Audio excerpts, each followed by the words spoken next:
Hi, I'm Avi from Legal Innovative AI. Today, we'll explain a little about how AI works. There's a lot of talk about AI hallucinations.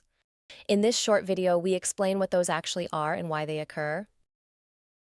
You know the moment in The Wizard of Oz when Toto pulls back the curtain? The great and powerful Oz, all thunder and fire, turns out to be not magic, but a normal man using a machine. And that machine's making rapid decisions about what to project next. That's a useful mental model for how large language models actually work.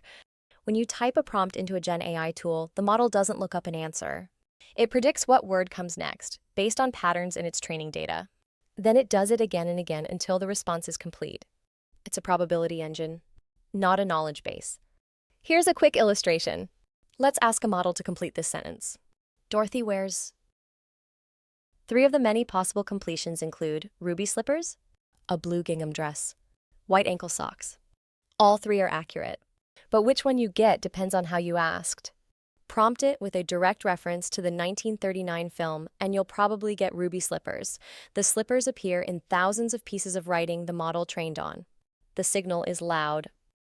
Prompt it to describe what a Kansas farmer's daughter is wearing, and the gingham dress becomes more likely. That's the visual description register of the training data.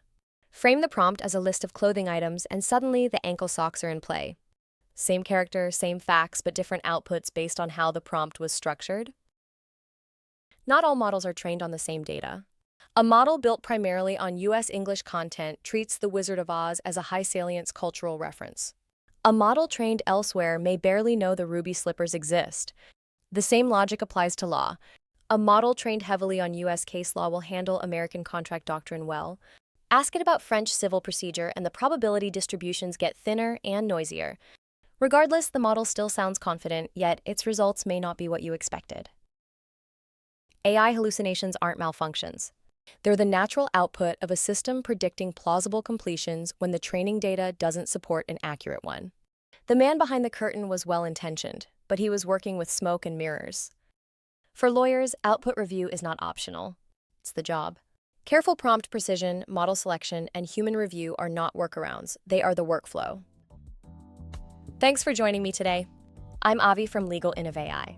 We help law firm leaders identify where AI and automation can improve the firm operations and competitive differentiation. If you're building these tools into your firm's practice and want to do it without the illusions, we hope you'll reach out to us for a conversation.